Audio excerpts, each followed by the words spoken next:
L'info de cette fin de journée, la Côte d'Ivoire, pays organisateur de la CAN, au bord de l'élimination. Après sa défaite face à la Guinée équatoriale, les éléphants battus 4-0. Cédric Ferreira, vous êtes à Abidjan. On l'imagine, hein, le moral dans les chaussettes ce soir pour les Ivoiriens. C'est une catastrophe nationale, pire que ça, même une humiliation que viennent de subir les éléphants de la Côte d'Ivoire. Une défaite 4-0 contre la Guinée équatoriale. Qui aurait pu imaginer un tel scénario? L'ampleur de la défaite est vraiment terrible pour des éléphants ivoiriens sans défense durant cette rencontre.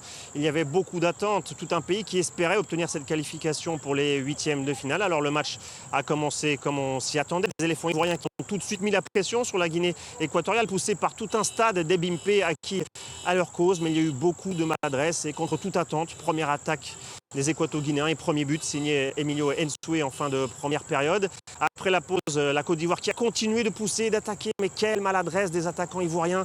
Il y a eu beaucoup d'occasions franches et impossible de marquer ce premier but. Alors ce qui devait arriver arriva. La Guinée équatoriale qui a marqué un deuxième but à la 73e minute par Pablo Ganet. Et à partir de ce moment-là, les supporters ivoiriens ont senti que les dieux du football n'étaient pas de leur côté. Les spectateurs ont commencé à quitter les tribunes avant même la fin du match. Et dans la foulée, la Guinée équatoriale a rajouté un troisième but, encore par Emilio Nsoué, doublé pour lui, l'attaquant équato-guinéen qui compte 5 buts depuis le début du tournoi. C'est le meilleur buteur. Ça n'a fait qu'accélérer ce mouvement de foule qui quittait ce stade d'Ebimpe, construit à l'occasion de cette Coupe d'Afrique des Nations, flambant neuf. Et pourtant, c'est le cauchemar qui s'est achevé par un quatrième but de la Guinée équatoriale en fin de rencontre de Yannick Boyla. D'ailleurs, la fin de rencontre a été émaillée de quelques incidents en tribune. On a vu beaucoup de projectiles jetés sur le terrain, quelques tentatives d'intrusion aussi. Et les supporters ivoiriens qui ont assisté à un véritable cauchemar pour eux, loin de se douter d'une telle performance décevante de leurs joueurs.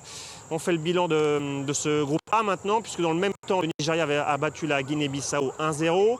Qualifié pour les huitièmes de finale, la Guinée équatoriale à la surprise générale, premier de ce groupe A devant le Nigeria.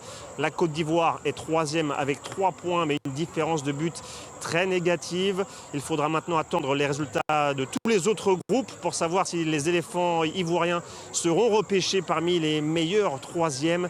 Mais vu cette différence de but que j'évoquais à l'instant, il y a très peu de chances pour voir la Côte d'Ivoire repêchée parmi les qualifiés en huitièmes de finale. Même si c'était le cas, de toute façon, la manière dont les éléphants ont joué dans cette phase de groupe de la Coupe d'Afrique des Nations va évidemment susciter d'énormes critiques, notamment envers le sélectionneur Jean-Louis Gasset, et puis toute cette équipe qui finalement ne s'est pas vraiment montrée très convaincante et aujourd'hui catastrophique au-delà de leur façon de jouer. C'était aussi la réaction des joueurs qui a été apathique en fin de match. On les sentait totalement démobilisés. C'est un gros coup dur pour le foot ivoirien qui va devoir se remettre en question dans le cas d'une élimination.